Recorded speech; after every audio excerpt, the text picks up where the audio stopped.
Hey, it's Lex and Lynn, hosts of Mood, the podcast that's your go-to for humour, wisdom and a touch of NSFW. Mood. We're relatable as fuck. Hi, this is episode 8. You would have probably realised we've got a little bit quiet for a while, but we are back, and we're back with a bang because we have Nicki with us. Do you want to tell everybody a bit about who you are, what you do, and then we can go from there? Well, thank you so much, ladies, for having me on this podcast. It's been super exciting to get invited on. So I basically trained as I'm not going to call it life coach because I don't particularly like that word, but sort of more transformation coach, like to help women really that have been going through the same sort of thing that I had, which was trauma, toxic relationships, and all that sort of stuff. So I'm out here in Australia. So it's very early in the morning, but all good. And we are super grateful. Like you said, it's like 6 a.m. for Nicki at the moment. It's 11 o'clock at night for Lynette and I. Nicki, just for your sake, we tend to do like a little icebreaker, just kind of breaks the mood and something to think about. This like something I'm up for. So Lynette, I don't know if you've got any questions to hand for starters. You want to ask away? I thought about doing something a little bit different today. It's not. I mean, we normally do like would you rather's. Okay. This is like a quick fire would you rather. So then you've got a set of like, have you ever seen that episode with Friends when Phoebe's trying to make, I can't remember if it was Phoebe or Joey, but you give them 2 choices. You clear your mind, you don't think about it. I'll give you 2 choices and you got to pick which one's your favourite, basically. Oh my God, okay. All right, let's do it. So I've got 10 each.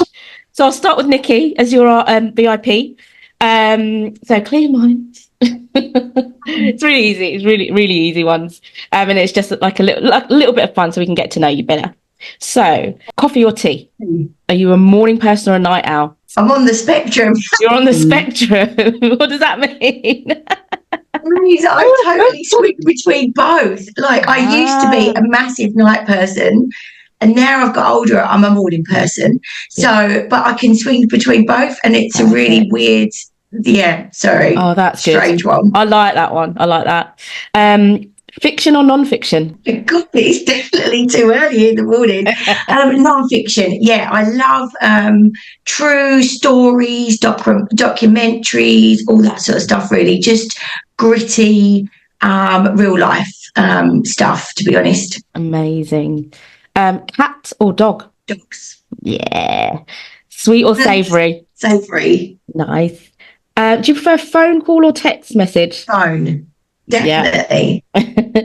Introvert or extrovert? Myself, extrovert. City living or countryside escape? City living, definitely. And then one more, Netflix or YouTube? Netflix. Okay. Perfect. Nice. Awesome. I've got a set for you, Lex. All right, yeah, shoot, why not? Okay. Okay, so formal or casual wear? Oh, formal, like, do you say formal or full? Sorry. Formal. I'd say formal, I think. Pen and paper or digital notes? Oh, pen and paper. I'm a bit old school. Classical or pop? Pop. Sunrise or sunset? Oh, sunrise, I think. Oh.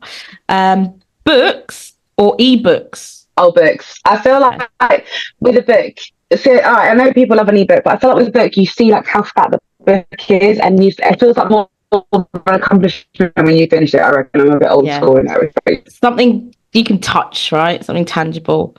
DIY or hire professional? Yeah. Oh, hire professionals, I'm sure. I'll give it a good go, but I'm sure. Oh, here's a controversial one.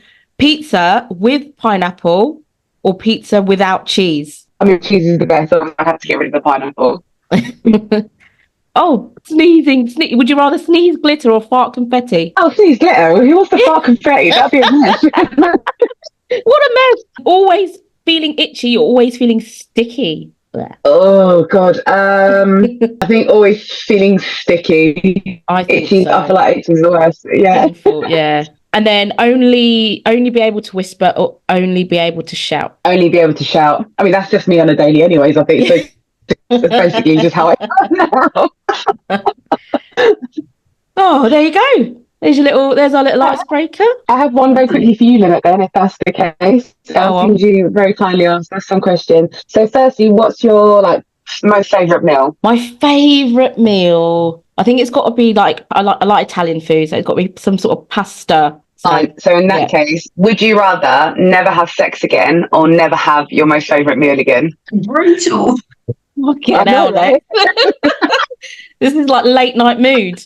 I'll give up the food. Nice choice, Yeah. What about you guys? Nikki, what would you choose?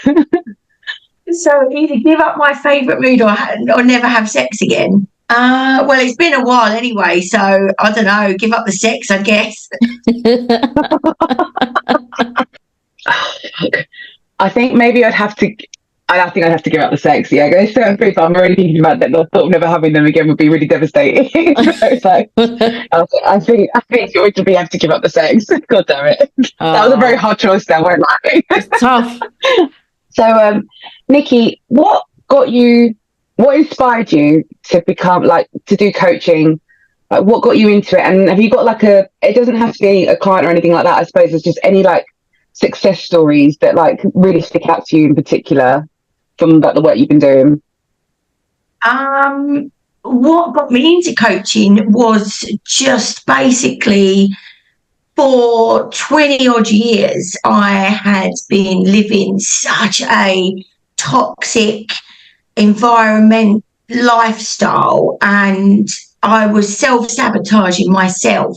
Like bombs were going off on everything, every good thing I touched, and I was just going around in these circles. I didn't know where I wanted to go. I didn't know what I wanted to do. I was getting into narcissistic relationships, all this sort of stuff, and it was just crippling me, and I couldn't get out, and I was in a really dark place. And the final straw was this relationship that I had, and unfortunately it took a really, really dark path for me. And when I came out of the recovery of that was when I sort of looked at myself and thought, right, things have to change. And it was really, really funny because the two guys that I actually got into the training with, they were sitting in this pool in Bali having this swimming pool breakfast with all the petals. And now I've been to Bali a lot, especially living here in Australia. It's like our sort of Spain, a couple of hours on a flight. So It's really, really lovely. So it sounds pathetic because Bali was always like that place where you go, oh my God, will I ever get there? It just felt so far away. Now it's sort of, we've been so many times, it's ridiculous. And I'm just so grateful for that. But anyway, they were in this pool and I just started laughing. I thought, recognise that. And these two lads from London were sort of talking about how, you can take your adversity and, help other people with that, because you can learn how to become a better person, techniques and all this sort of stuff. And to be honest with you, I was more about doing it for myself, because I thought, you know what, if I do this training, I'm helping myself more than I'm helping anybody else. And then I can help other people, because, you can't help others, right, when your cup's empty. Yeah. You can't help anyone, let alone yourself.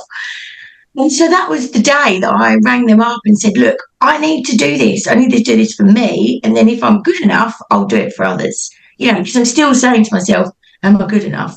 Am I this? Am I that? I'm still, full of this toxic waste from all these people and these relationships and, basically just ready to burst. But so after all my recovery, that's what I did. And I literally was buzzing from it. I mean, the groups that I was talking to and all that sort of stuff. And, this lady through Instagram, one of my clients, and honestly, when she first came to me, she was, just beautiful inside out anyway, without a doubt. But you could see there was a lot of stuff there that was just bubbling away inside. And, having the conversations we do with our friends and our family is all great, but it's very surface level, right? We don't ask the hard questions because we don't want to keep prodding the bear or upsetting the person or doing all these things. So we just try and keep it all together on the surface. And I just believe that, our conversations and our sessions, they got deeper and deeper, which is what coaching is all about. And brought up some really hard questions that she had to ask herself. and where she wanted to be. And the transformation was absolutely unbelievable. I mean, it blows me away even to this day. She's an absolute powerhouse. And yeah, I think that was probably one of my best stories, really. Just helping people to unpack such deep, hard questions, you know, because coaching, it's not about going backwards. We're not about digging up the past as such. We have to talk about it, but it's about how to move forward and what you can do, what you can focus on, how you can make changes, how you can emotionally detach from what is really hurting you or causing you to hold back in life, really. So, yeah, she's one of my most successful clients so far. I love that. That's so sweet. It's so amazing the work that you do, because like I've done therapy in the past, and I felt like a lot of the time it was dwelling on a lot of the past stuff, which is fine. Obviously, I know you have to go through your past to obviously understand where you're at now to get to like your next step. We know why we're here, like we know where we've got to, but what we're dealing with now and what do we need to do going forward. And I think that's what was so, I loved that about you, was kind of like, okay, well, we know where we're at now. This is the hurdles that we're facing right now. These are the crossroads we have to face. And what are we going to do for the next step? Like, what do you see yourself as? Like, where is like your self-worth at? Where is like your self-love? Like, what's the nice things that you can say about yourself and that? And I think sometimes self-reflection is so important. And I think a lot of people I know therapy or like coaching, etc., isn't for everybody, but I think those who are listening and like, on the fence about it, like, what would you say to them about people who are like not sure about starting something like this? Like, what would be your advice around that? Oh, do you know what? I actually love this question, because it's so hard to take the first step, right? It's so hard. And believe me, that first step is actually not the hardest one to take, you know, because everyone thinks, oh God, you know, I'm going to make that call and everything else. And I get it, because you're like, I've got to open up. I've got to let all this out. I don't know if I'm ready. I don't know if I'm emotionally got the capacity for it. I've just started a new job, or I've got, you know, but the thing is, right, we can't do anything about the issues inside us, the trauma, the hurt, the bad pain, everything else, until we start to open up the box, right? We can't do anything. And it's not about saying, right, we're going to fix everything in 24 hours. We're going to talk about it. We're going to do this. It's not about that. We have to break it down. We have to put it, I always do it like a trivial cheese thing on the board game, right? And for anyone that's probably not as old as me and maybe doesn't even know what trivial pursuit is, I don't know, but there's little cheeses in there. And I just see it like life, right? You have to take one out at a time, and you have to focus on that, and you have to say, this is what I'm going to concentrate on fixing first. Because if we try to do everything and go, right, well, I'm good at that, I'm going to change that, I'm going to do this, we sort of skim over it. And again, we never truly fix what's hurting or what's broken or, you know, what's causing us to hold back. So I just say, look, just make the call, ask what it is, you know, have the conversation and see if it's right for you, because it's just a very slow process. And do you know what? If you want to be in the same place this time next year without just taking that one small step, then, you know, that's another year wasted. That's another year gone of hurt and pain and trauma, and you not living your best life. So, yeah. It's so interesting, isn't it? Because we had Anna on our last podcast when we were speaking about motivation, and it was mainly based around kind of fitness, and it's exactly that same pattern which we spoke about then, which was actually the reason why so many people fail at like reaching their fitness goals, is because they just kind of, like you say, they skim it. They don't take kind of the little bits a bit at a time. They've gone, right, I need to get to 10 stone and that's what I need to do, without really thinking about how to unpick it and how actually what journey you're gonna take to get there. So it's really interesting, and it's all along kind of the same, it's the same kind of mentality, isn't it, to kind of reach your goals and unpick things. And you know what it is as well, like we all want to be perfect, right? So the minute we start something, if you're crap at it, oh, that's it. No, I'm no good at that. Can't do that. Yeah. I look like an idiot. Can't run. I mean, I can't run, save my life. But, you sort of give it a go. But I think, it's like, take yourself back to when you were a child. You couldn't ride a bike, right? You had to get the stabilizers on. Somebody had to hold the back. And then all of a sudden, the stabilizers come off, and then you get a little bit better. And the next day you go back out on it. And the next time you're doing it, you're doing wheelies and, like handbrake turning and God knows what else. But, nobody's perfect at anything. But unless you give it a go and just do it in small bits. I hate big goals. I've worked in recruitment and sales for years and years and years, and it's like, this is your goal for the end of the year, make £5 million and, whatever. You're like, Jesus Christ, how the hell am I going to do that? But actually, if you break it down into monthly or daily goals and don't look at the big picture, just concentrate on what's there for the month. It really becomes easier to take the steps up the ladder towards success, and you feel better, reward yourself. Say, oh my God, I did that. I actually turned up every day this week when I said I was going to turn up. Tick, tick, tick. Thank you very much. Let's have a glass of wine. Yeah. Do you know what? It's really interesting. Yeah, for definite. The interesting thing is that, like Lynette was saying, is obviously we did this whole thing about motivation and about fitness and stuff and whatever. But I feel like almost a step back beforehand, or before you even attempt to start trying to fix all these things, like you said, to take each step at a time. But that real first thing is actually, what are you doing just for you? How are you speaking to yourself, and how are you seeing yourself as a person? Like, what are the kind of things that you're saying about yourself? Because a lot of the time it's actually that self-reflection first. It's like the mindset has to be set first before you can achieve anything else, right? Do you know what, though? It's funny because everyone says, change the mindset. But unless you change the core and the way you talk to yourself and the way you love yourself, you can change your mindset every day. You can think about something every day. You can wake up in the morning and go, yeah, I'm going to do that today because it's in my mindset. But actually, when you get home that night, you still feel shit about yourself. Yeah.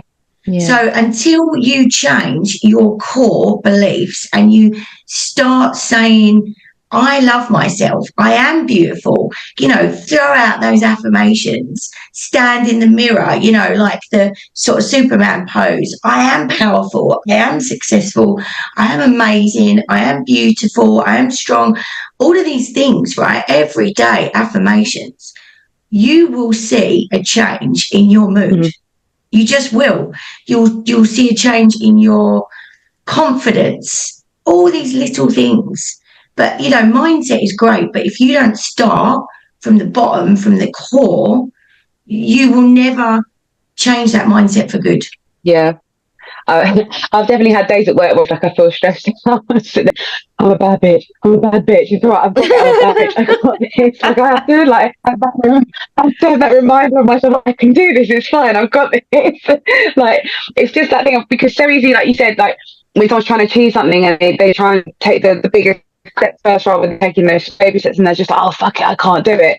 But it's like, actually you can. It's just almost, hang on, like let me just check in with myself for a moment and kind of work out what it is I'm trying to achieve. It's so easily done, but I guess like that must be like, what's like the common challenges that you sort of feel like your clients face when it comes to things like self-love and like self-worth and things like that? A lot of the people that I have spoken to have come from toxic relationships or toxic family situations, and it's all about the self-love, right? It's all about the abandonment. As a child, maybe you didn't get that love, particularly from a parent, or and you crave it in a partner. And so with those things, your communication styles become so different, right? You've got different communication styles. So for somebody that has suffered through abandonment and trauma and things like that, to speak to somebody that likes to stonewall, close down, doesn't want to talk, it's like trying to put the circle or the square, into the circle. It's not going to fit, right? So you have to understand and teach people how to communicate in their style, but also how to understand what the other person's saying to them. So, you know, when somebody has suffered trauma and like I say, all these toxic things, they're craving the attention, right? And sometimes do silly things to crave attention as well. Whereas the person that likes to, you know, sort of shut down, walk away, stonewall, doesn't like to talk, doesn't want to open up, that's just going to bounce off the wall with them, right? Because they don't understand. So until you start to sort of communicate with your partner and stuff like that as well, nobody knows what they're talking about. Yeah. You know, it's like one's talking Russian and one's talking German because it's not going in. So, you know, understanding communication, but learning to love yourself the most starts with the affirmations and write yourself a love letter. You know, how much do I love myself? What are the good things about me that I actually really do like? And I think that's the biggest thing with all of my clients has been starting with the self-love. That's been the biggest thing. And the transformation with everybody, once they start to actually do these little things, which are kind of weird, you know, like the love letter and things like that. But it's nice, you know, you want to open a letter, even post it to yourself, you know, and open it up and be like, oh my God, it's little things like that. And you start to realise how worthy you are and, you know, that you don't need external validation from others. I think that's a big thing. Obviously, Lex is one of your clients as well. And you know, you've both been through kind of this transformation and everything else. What then, based on kind of what you've just said, what are the kind of the things that you have said to yourself to get there? What are the things you love about yourself? And that goes to both of you. Go, Nicki.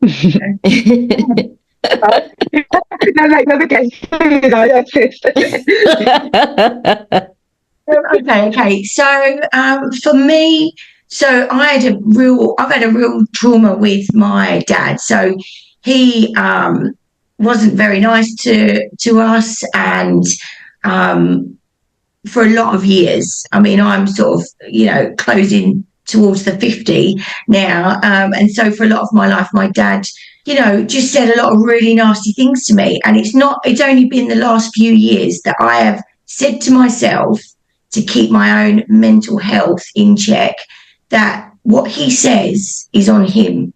That is a projection of his own life, what he thinks, how he feels, how he sees everything. And that is not anything about me. And it took me 40 odd years to get to that place, right? With a lot of heartache. But when I started to understand that changed my life. It actually changed my entire life. And to be able to set the boundaries between him and what he can say and how it can affect me, the dynamics of the relationship completely changed. So I tell myself all the time, if somebody's going at me or, you know, something got said that I was like, well, hang on, that's odd, I didn't do anything. I know that I didn't. You know what I mean? It's a projection. And that's why we've got to be kind to people every day. Because we don't know what's going on. And people always project because they're hurting so much inside. They want what you've got. So they'll project their anger, they'll project their sadness on you. So yeah, the transformation in just learning little things like that never knew, it literally blew my mind. Yeah, crazy. No, thank you.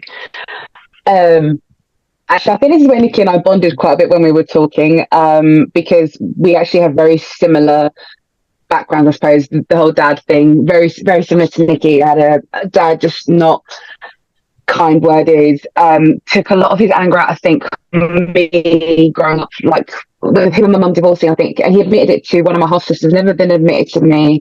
It was a thing of like, I took a lot out on Alexis. She reminded me of, you know, like I reminded him of my mum, basically. And it's the same. It took me a lot of years to kind of realise. I had that anxious attachment thing. I had that thing of like, I have all this family and everyone loves me, but like, that's the one person I can't seem to get that love from. I can't understand why. And it's the same thing, like you said, Nicki, it's that I was like very hot on sleep. I'm kind of person. My dad was very closed off. If I was trying to have these conversations, he would gaslight, he would like twist the conversation. I would be like the bad person. And it took a long time for me to realize, actually, I'm not the problem. Like, there is nothing wrong with me. You know, it's not me. It's stuff that he's holding on to. It's issues that he hasn't dealt with. And like we've said before, Lynette, it's that thing of like, I have to do the work on me to understand him better, which is frustrating, obviously, to some respect, but it helped me understand him better. I kind of had like an understanding of him as to why he acts the way he acts, why he is the way he is. And then it got to a point of like, okay, well, now I understand him better. Now I'll just have whatever relationship I have with him now is like a bonus.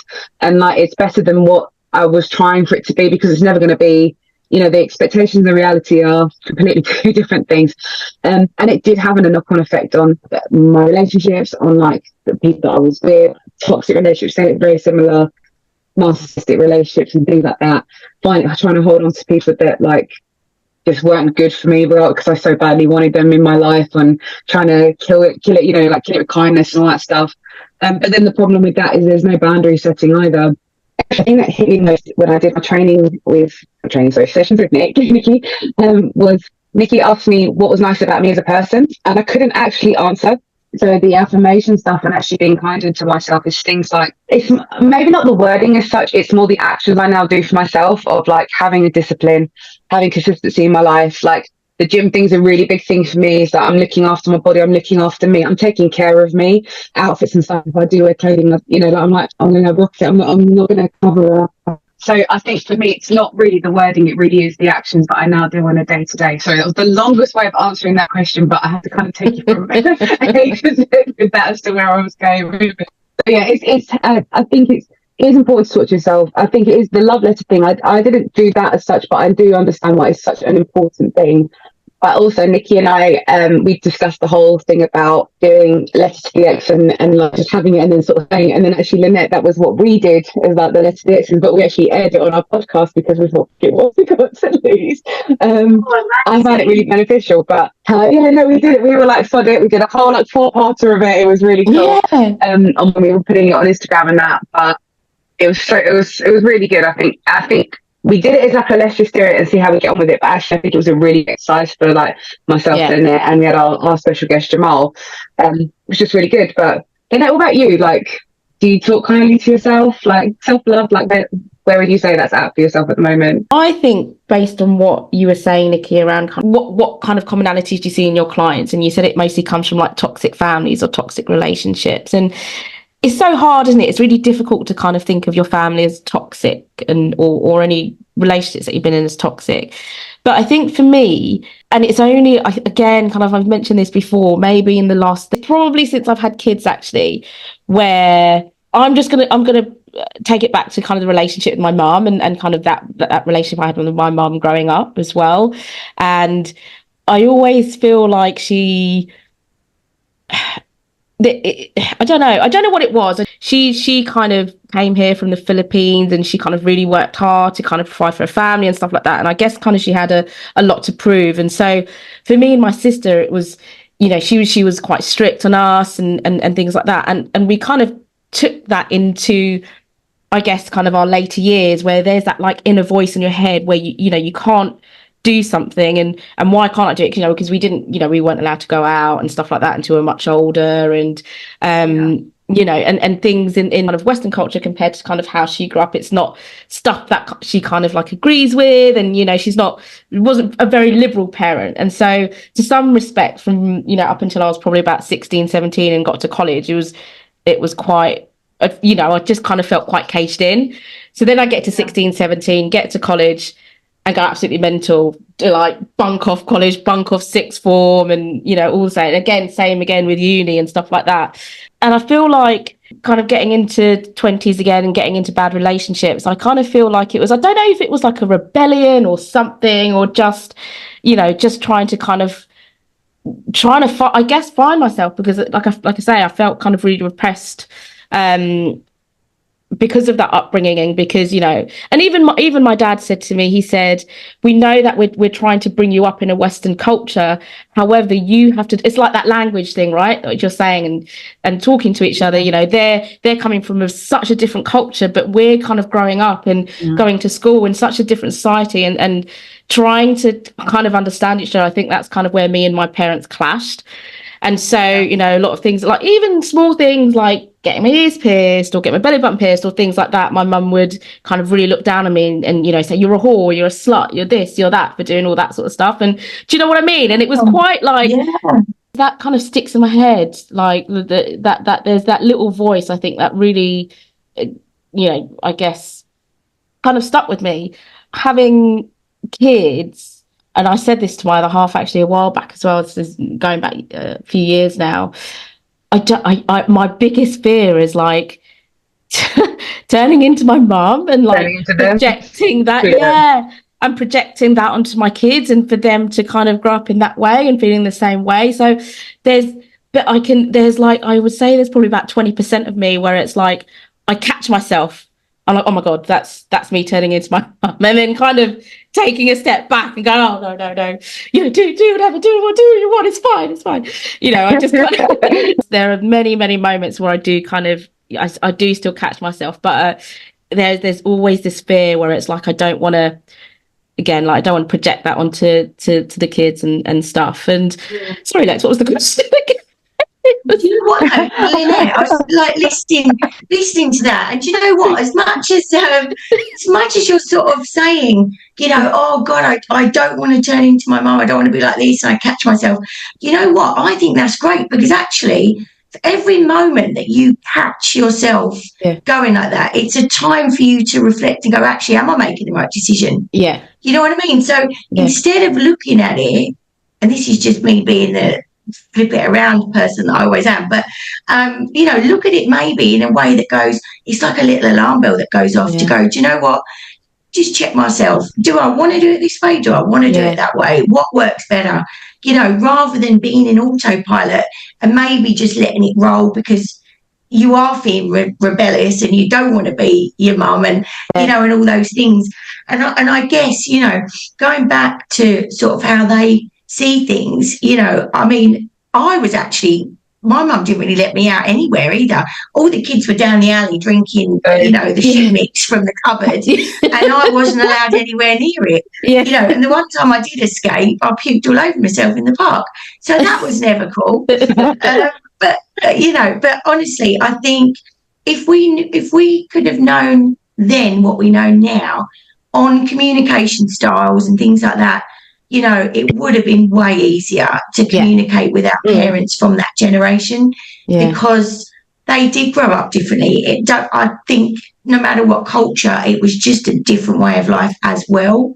So it's hard, but you know what? I think it's good. I think it gives you a little like, okay, do I want this way? Do I want that way? You know, it's like a check-in, maybe. Yeah, no, 100%. And it's like I do see. It's like an out-of-body experience, because I've watched my parents with like the kids now, and it triggers stuff like so much, like the way that they kind of talk to them. And in my head, I'm like, please don't talk to them like that, because I don't want them to get a complex like I did.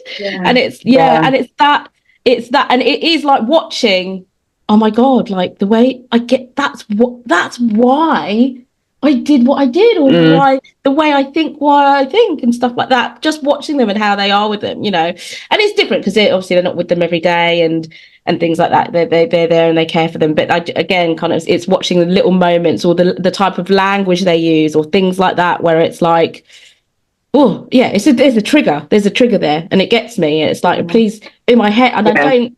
Difficult, because I don't say to them, please don't talk to them like that, because I don't want them to end up how I don't want them to end up like I did in my 20s and stuff like that, and just going a bit crazy. But I don't know. But then I suppose there's nothing wrong with setting a boundary there, right? I get it, like, because I do understand what you're saying. It's like, and then also I think it's hard because then you don't want to also go the extreme opposite, where you do say to your children, you do whatever you want, kind of thing, you know, because sometimes children need boundaries and understand, know when it's, you know, what's okay, not okay, etc.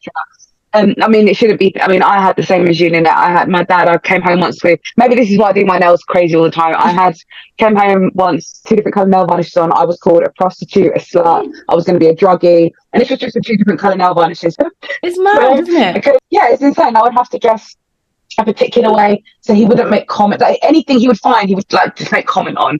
And I think I got to a point where I was a bit like, you know what, fuck you, wear fuck off, wear what I want. I don't care. Like it's not your body, it's mine. No. Yeah, with your children and that too, it's hard because it's like you want to be. I mean, I obviously don't have children, but I have the understanding of you want to give them everything and you want to tell them that everything's absolutely okay and yes, do what you want, blah blah.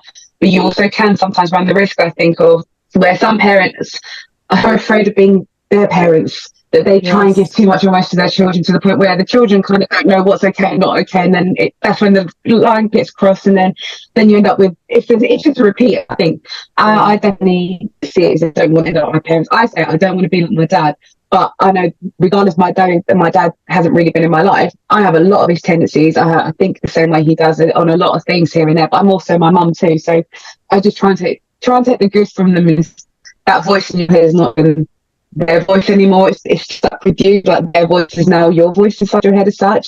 Like you said about that being kind to yourself and saying stuff, but you've still got that thing in your head of, oh, I better not do this or I better this and I don't want to be. She just says and done things, just letting it go. Obviously you can't, but like maybe sometimes it is those things that you do need to write out about. What are the things that are, stop me from being a certain way, or what's holding me back, or why am I saying these things to myself? No one else is saying this. Like it's that you need to give yourself that validation, not from them. Yeah. So it's hard. Yeah. I mean, have you ever thought about maybe speaking to your mum and dad about it, or is that just like a complete no? Yeah, I think again, so since I've gotten older, I've understood why they kind of raised us as they did, and why there's that little voice. But I think, and I think I speak to my dad more about it. He's just kind of like, oh, you know how your mum is, you know how she is, and that's sort of like, just ignore it. It's just kind of let it go and everything else. And it is, could I speak to my mum about it? Probably not. Very rare occasions where, I can kind of broach the subject, and I just, she's one of those people's like, she's right. And that's it. Like my dad's. Oh my god, same as my dad. There was it was a one-way tunnel. That's it. One-way tunnel to his answer, and there was no other options. Yeah, he wasn't getting off anywhere else. Yeah. So you know what? It's funny because you sort of just already go in with zero. I went in because my dad passed away a few months back now. And I used to go into the conversation with zero expectations because that way I never got let down by him. And if he was actually nice or listened to me, then that was a bonus. I came back going, well, that's all right. He didn't, he didn't say you look like your mother, get out my house, or he didn't say, you're a disgrace, and he didn't say, and all of these things that was so hurtful. And you know what? You wish sometimes that they could. And I hope actually he looks down now and says, what the hell did I do? Why was I so mean and nasty? Why was I so narrow-minded? Did I have so much hate in me for them, my kids enjoying themselves and living their best life? Was it because I was so bitter myself? But, I think we've just got to go in with zero expectation, and if something good comes out of it, it's a bonus. That's how I used to deal with such a toxic relationship with that particular person. And it's sad, right? But you know what? You've got to protect yourself. So as long as you're aware of how that person makes you feel, you can go into it with the right mental attitude straight away, rather than going in vulnerable and then being like, what's going on here? Why did you say that? And then you're like, I knew you say that. You always say that. You always do that. You know what I mean? So it's like you sort of mentally prepare yourself by setting your boundaries to have the conversations with certain people. Yeah, agree. And I think you hit the nail on the head there. It is about protecting yourself. I remember like when I was still living at home and I was still started seeing Dave and stuff, I do remember like calling him like most mornings and just like crying my eyes out, going, my mum's just called me a sack of potatoes, and like, and stuff like that. And like, I don't get it. It's like the first thing in the morning. It's like, what? And then you just kind of, then you grow numb to it, and then you're just like, it will just go over, it will just go over now, because it's like, I don't need to hear it. Like I'm why I don't, it's the damage that the words can do. The tongue is like a knife. I heard that once and I was like, oh my God, that's really powerful. Because, you know, it can really cut people so deep. And like you were saying, Lynette, like, you know, oh, it's just my mum or it's just my dad saying this or, you know, I'll just let it go, I'll let it go. But, you know, the more you enable it, and me and my brother enabled that, and we kept going back and we kept going back. It's just Dad, we'll let him get away, you know, we'll not let him get away with it. We'll try and fix it, you know, and then he'd fall out with him and I'd be trying to mend it. Then I'd fall out with him and he'd be trying to mend it, you know, and it was just, he'd play one of us off the other as well. And it went on for so long. You know, my brother was in a really bad place. And it was so painful to see that a father figure could be so detrimental to the mental health of his children. You know, he didn't give a shit. He did not care. And I just, you know, and I look at my brother as a dad and how much he adores my nephew, what he does for him and what he would not do for him. And I just think, oh my God, what happened? Where was that disconnect? You know, why? But, you know, it comes from his own upbringing. His mum and dad were super strict. They didn't, you know, he was an only child. There was a lot of things, to be honest, but, you know, they just don't understand and realise the damage. And it blows me away, you know, how much this can affect us. And then for you, Lynette, you know, onto the children, and you're like, oh my God, am I doing that to my own children? And, you know, awareness is key, and you are fully aware. So you need to pat yourself on the back, girl, because you know what's going on, right? So you know how to fix it. You know how to prevent it, and you're doing everything you can. So, you know, that's all we can do, right? Agreed. It's mad, you know, because I was thinking about this when I knew that we were going to speak to you, how like back in their day, there wasn't really anything like transformation coaches or anything at all where you could actually unpick like that generation. And if you imagine if you were to go back now and unpick all of that from all of our parents, and you know how different things would be just by being able to just kind of pinpoint or whatever, or like have those conversations like you say. The only good thing was my mum was really into like therapy and stuff when like my mum and dad broke up, and she went counselling, and she made sure that me and my brother went counselling. Like my brother wasn't really into it. I was definitely like in need of it. We both were. I think we just dealt with it in very different ways. My brother, for him, like his self-help was like reading a lot and understanding things through like reading rather than speaking about it. Whereas I was like someone who likes to talk about it. Kind of lucky in that respect that mum over the years had like, just because I feel like with things like coaching and therapy and things like that, I feel like you need like top-ups in your life as like life goes on. Like I feel like there's certain points in your life where you need to reflect back on your past and that. Like I definitely, when I got engaged, I felt like I needed to go speak to someone about, I don't know, like things, because my life was changing. Like I just moved out of the house, I just got engaged, like it was a lot happening in one go, and I was a bit like, our family's kind of overwhelming. It was like great, all good stuff, but it was a bit like, okay. And then when I got married, a lot of that kind of again, because it brought back a lot of the stuff of like, my dad didn't come to my wedding, like he cancelled the last minute, you know, it was really awkward. It was just a lot of problems. There was a constant reminder of, you know, photographer would be like, you know, we do like the father and like daughter thing. I'd be like, well, my dad might not be there. Like, oh, you know, first father daughter dance, well, my dad's probably not going to be there. You know, it's that constant horrible reminder of I have this person in my life who doesn't give a shit, basically. I mean, I have an amazing stepdad, and like he is more of a dad to me than my dad. And, you know, but it's still that thing of like, it's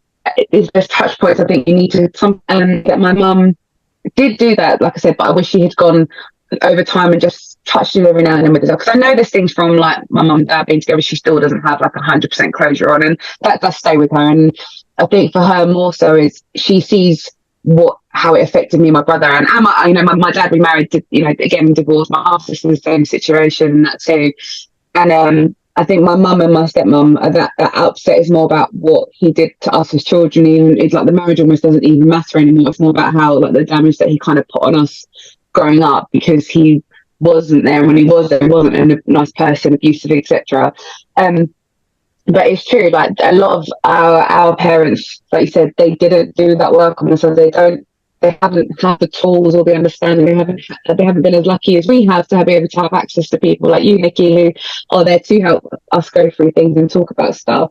And it is really sad. But and then I think the problem is that like we're kind of all understanding of ourselves. Like I feel like in this age now, I'm much more aware of myself and understanding than I was all these years. Yeah, it's hard, and I think we have to understand that, like you said, their parents, again, and that's even going further back, like their parents probably even worse. Like I know my dad's parents they weren't the kindest to him. Like, I love my grandparents, but I know that there was problems. I know even my grandparents on my mum's side, as amazing as they were as grandparents, I know that they were very strict with my mum. It's the same things that we've all gone through. So that it does, it's just unfortunately has that knock-on effect, sadly. It's really hard. Yeah, definitely. And I agree. Like, you know, if you look at even 10, 15 years difference, right? The difference between who talks now more than ever, and men especially, you know, they're the worst. Women love a chat. Women love to get together. Sometimes it's surface level, sometimes it's deeper, you know, but we're more open to go and talk to somebody like myself, like a coach or, you know, whatever. But men are way, way more open now. You know, like the way my brother talks to my nephew, I mean, he's so open, and my nephew is really, he knows how to talk about his feelings. He's 10, you know, and he knows how to talk about his feelings, and it blows me away. You know, he's like, you know, Auntie Nicki, I am not really feeling myself today, and I'm just going to take some time for myself. That's good. That's so good. Oh my God, you're so cute. Yeah. You know, but it's just that, you know, growing up with that, and thank God that we have that, you know, because that mental health situation, it gets serious. Right? I've been on the end of that suicidal situation myself, and you know, if you can't talk and you can't open up, or you don't feel safe to open up, you know, and men, like I say, you know, they're good, they're getting better, but they're not as good. And there's still a lot of women out there as well, very closed off, you know, to talking, because they're scared to open the box, right? The Pandora box, as they call it. That good old Pandora box is always, it's never worth opening, which unfortunately some of us have learned that hard. I'm snapping on it and keeping it closed. Bury that bastard, never open it. So do you have I don't know if therapy is the word, but do you still kind of speak to other people as well? Because I guess kind of in the line of work that you do, you're hearing about loads of different things, and you know, some which may resonate, some which may not, and I'm just presuming that it can be quite an emotional roller coaster for you as well in what you do, and you obviously really love what you do and really passionate about what you do as well. But do you still have kind of, you know, I guess therapy sessions or, you know, transformation coaching, that sort of things for yourself? Is that? Yeah, absolutely. I do lots of different things actually. So I was never a reader, but I read books. I read a lot of self-development books, all different things like that. I do Reiki as well, which I actually trained to be a Reiki practitioner, but I actually have it for myself as well. I found that was a massive, huge help. Like consistently going every 3 weeks to a Reiki session was like a sort of shakedown, right? It's sort of that's the only way I can explain it, right? Is that you go and it's like you get a reset in yourself. So that is massive help. I've tried out some breath work as well. I don't know if you've ever done that. The shamanic is really intense. And there was like a taster of 3. So it's like the shamanic one, which is the lights were flickering, it was a bit spooky, it's like all this, you know, you're in tears, it's all coming up, all the trauma, and then you sort of do this. It's honestly, you should give it a go if you get a chance. But it's there's another one which is like a womb breathing exercise, which is really emotional as well. And then there's another one which is a lot calmer. So you sort of do the shamanic crazy, then the real body emotional, and then you sort of come in this soft landing into this like lighter breathing, but very, very powerful stuff. I do talk to sort of other coaches, and I've done some more counselling and stuff as well, to be honest with you, because the trauma of my dad's, sort of, the most experienced of counsellors and therapists and doctors, and we're all human. No one's perfect. We all have our times when we need to pull back and reset and process.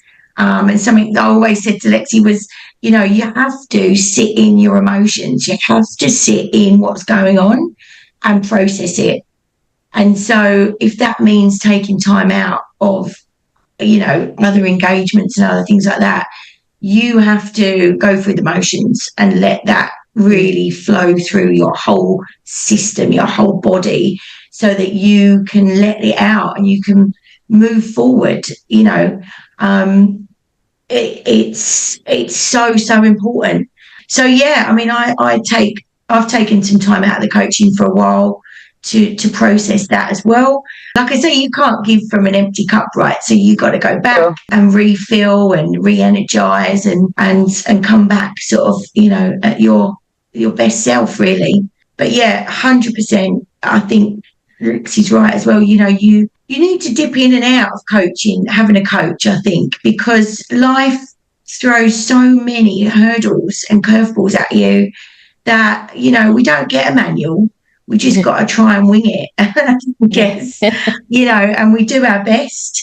And sometimes we just need that little bit of help or that little bit of somebody to vent to that we don't know, that's not going to judge and not going to basically tell us that we've done the wrong thing, So, yeah, 100%. How you now and face to face with that woman you were 20 years ago or whenever that turning point was, what are you saying to her, looking at her? I just had goosebumps saying that. I'm really emotional. Oh. Sorry. God, I would say to her, get to the coaching therapy sooner. Because you know what, I wouldn't have dealt with so many different situations the way I did. But the silver lining out of all of that really is that I wouldn't be where I am now if I hadn't done all that. Yeah. So I wouldn't be able to help all the people that I'm helping. Oh, sorry. Don't be. So yeah, you know what? The life that was the path that was set for me was the way it was, and we're here now, and I'm super grateful because I can help other people so much, and I just love it, because if it stops somebody from taking those pills because they don't want to be here. Yeah, you are. I can't tell you how amazing you are, and and I love that we still keep in touch with each other, and like you said it before, like we've become like friends through like going through all of this and stuff as well. Like for those who like don't know, so basically last year, like I said earlier, I kind of just hit a point where I was like, I just didn't know, I like was just in a bad place, and I just didn't know what the fuck was going on in my life, and I just was making very bad decisions. I was not working on me, I wasn't working on my marriage, and it was all just, I kind of like pushed everybody away and all that. And like for you, Nicki, for someone who's gone through so much and is still able to pour into others and like be so kind in talking, and literally like you said to me, I was like, you like the soundboard for which I feel like I didn't appreciate enough until literally our last session, and I was like, fuck, because then it was all really coming out by that point. I was like, oh fuck, I'm being really honest now, because there's that fear of judgment.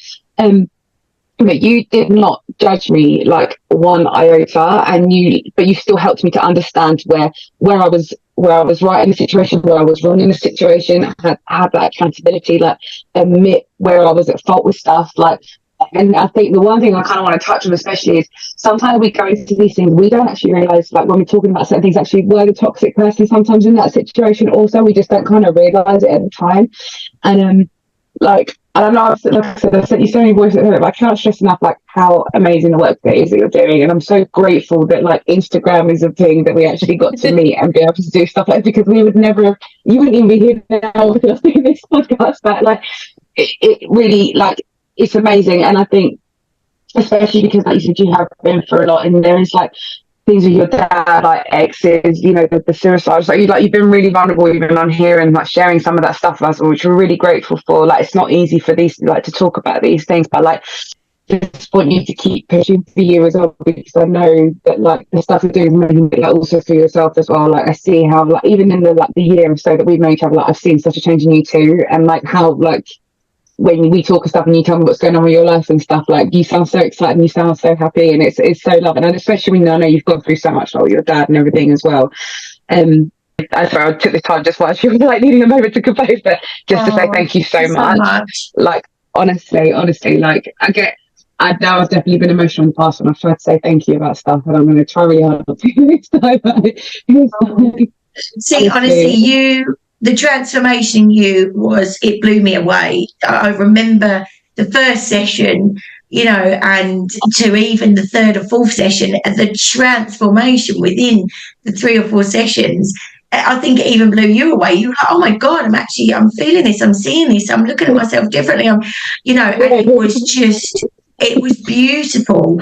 And, you know, and the person you are now, you came to see me when you began, I mean, girl, you are smashing it. You know, you're looking amazing. The confidence is oozing out of everywhere. And I just love it, you know, and I think for me to do the coaching, you know, that's why I do it, because I'm not coming from a place where I got spoon-fed.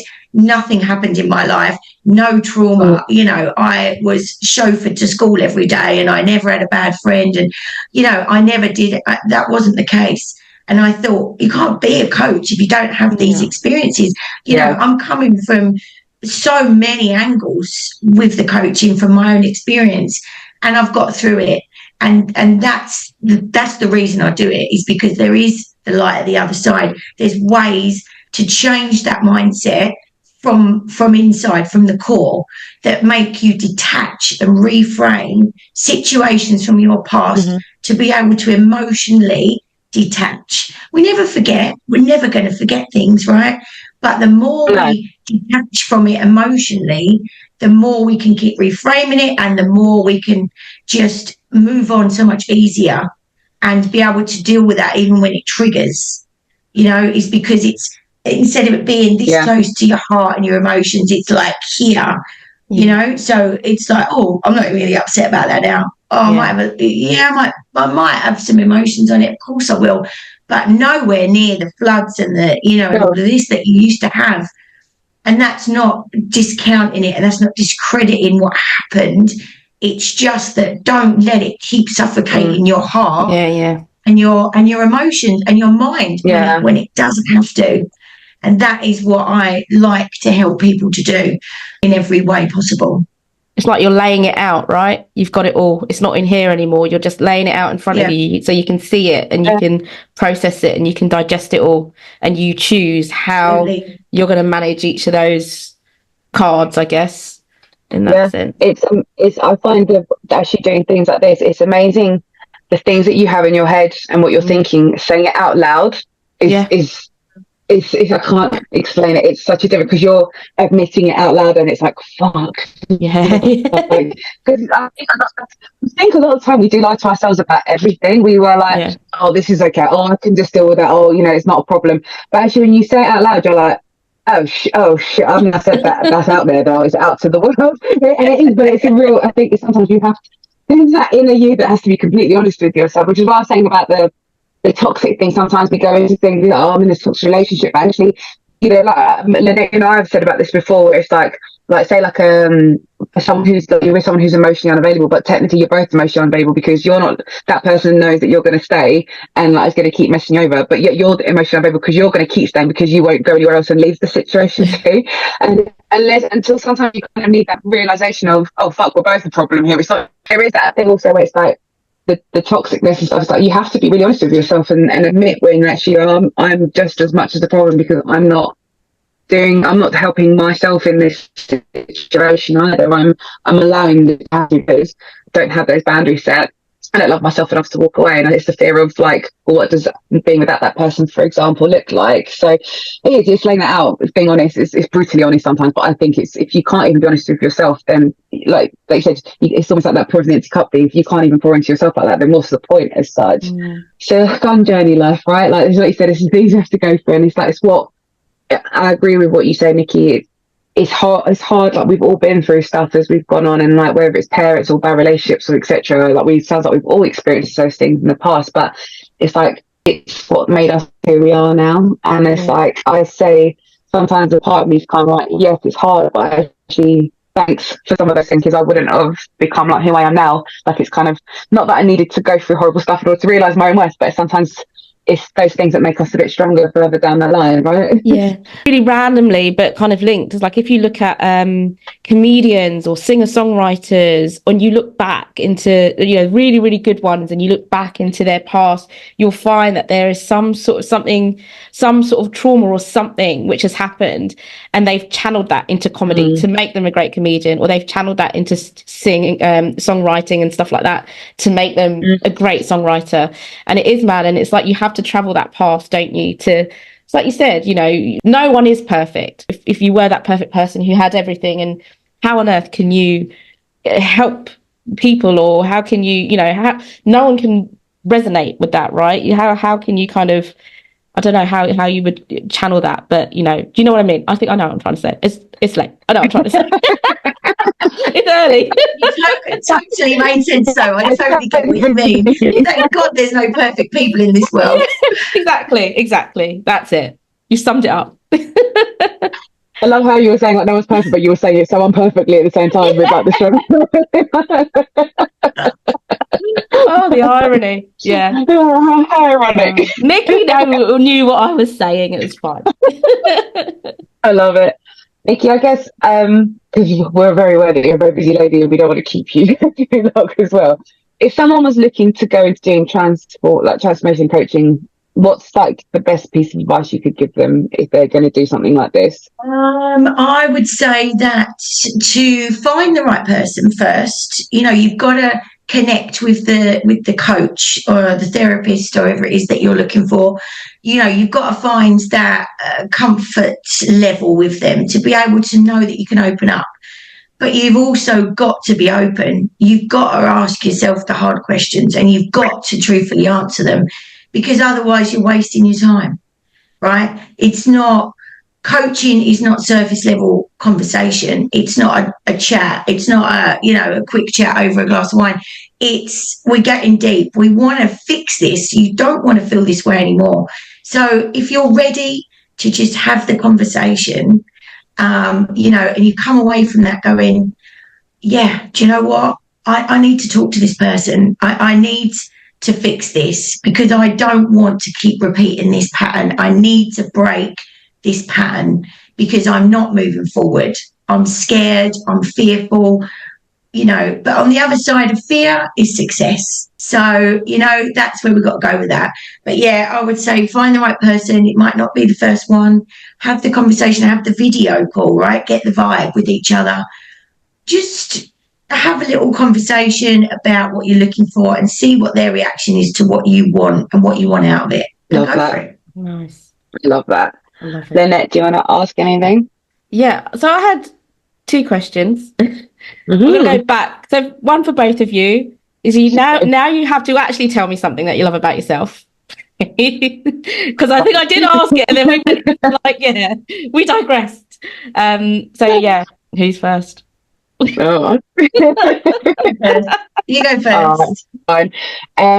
I think it's two things at the moment. I think one right now is definitely my confidence, like I think self-assurance about myself. It was something I never had before. I would talk a good game, but actually I was hiding behind being really still needing validation, still needing that thing of like people telling me I was doing a good job, etc., etc. So I think the confidence thing for sure. And actually the second thing is, now that I'm realizing, which I didn't realize before, is actually how strong and actually how much I don't give up on stuff, and I still try my best regardless of, like, I still haven't lost that thing of wanting to be kind and be loving and all that stuff, or I still want to work on myself. I don't want to stop what I'm doing and I want to push myself. So I would say definitely confidence, and definitely just not failing. I think, like, not giving up. That's I said the two things that I love about myself right now. I know you only asked one, but I had two. I couldn't decide. Oh, that's lovely. I love that, mate. I love that. Nice. I think I love about myself now would be my resilience. A bit like not giving up, really, I guess, as well. Yeah, because I when I got back to Australia, I rebuilt another business in the property game. So that's been going really, really well, and I've just kept persisting with that. And yeah, just getting up every day and, you know, going out there and smashing it. So yeah, that's mine, I think, is my resilience right now. Love it. And I'd say you are a very resilient lady for sure. Like we were saying earlier, the stuff that you've gone through, and that you're with us and you're thriving, and you've been through some hard times. Like, I love you. Thank you.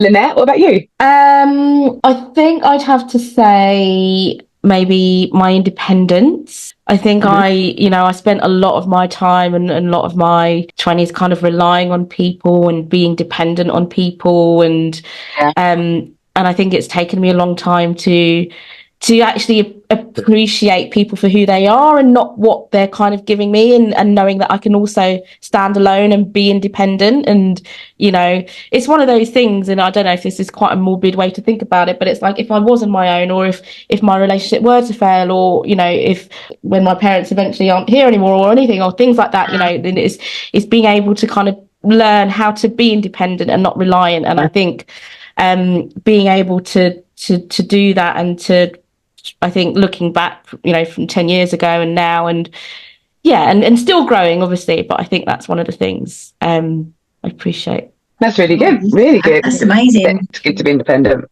Yeah. And, what was your last question? Yes, go on. When are we going to Bali? I'm down. I want to get served breakfast on a tray in a pool. That's the dream. Doing that, let's put it in the diary, because I think we should meet up in Bali next year, and I'll have the floating breakfast waiting for you girls in our villa. Yes, I'm down. It's on record. It's definitely down. We decided to go and travel after that. It's great. I'm totally down. Nicki, is there anything you want to say to us, like a final thoughts, ask us anything? Or it's been absolutely lovely, and really lovely to meet you, Lynette, as well. Finally, lovely to meet you. I would just really say, look, anyone looking to, get into coaching, to be a coach, read up on it, have a little look at some places that you can get trained up on as well. I went with the coaching masters. I loved them, to be honest. But obviously, you know, your own preference. And if you are looking to actually be coached as such, then just have a look around, get in contact with me. I do a lot of Zoom stuff as well, because I work with people all over the place. So Zoom is the best thing around at the moment. For sure. But that's it really. Just, take the leap of faith and trust in yourself. If you need some coaching and some help, please go get it, because it will change your life. Amazing. And where can people find you if they want to get in contact with you, Nicki? I have a website, which is coachingwithnicki.com. So please have a look on there. There's also an awesome 31-day wellness journal prompt on there. So for anyone that needs some inspiration, 31 days of mind, body and soul inspiration each day. So check out the website, it's on there. And if you want to get in touch about some coaching, then please go ahead. Love that. Brilliant. For those of you who do have Instagram, you can also follow Nicki at Coaching with Nicki as well, which is where I found her in the first place. And she's really quick at replying as well on there too, if you want to get in touch.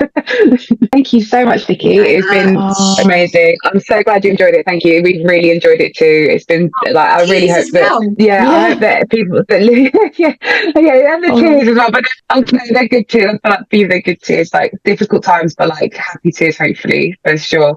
But thank you so much for coming on. Thank you for getting up stupidly early for us as well. We really, really appreciate it. You lifted me up for the day, so I love it. Oh, amazing. I love that. We'll let you enjoy your day. Thanks everyone else for listening as well. And we will catch you very, very soon. Thank you so much. Thanks, Nicki. Take care, everyone. Bye. Hey everyone, it's Lex from Mood. And I'm Lynn, here to share some exciting news. We're teaming up with Coaching with Nicki to offer you an incredible opportunity. For just £300, you can join her 6-week self-development coaching program. And with one coaching session per week, you'll be on track to reaching your goals in no time. Don't miss out on this chance to invest in yourself. Let's make this the best 6 weeks of your life. Sign up now and let's get started.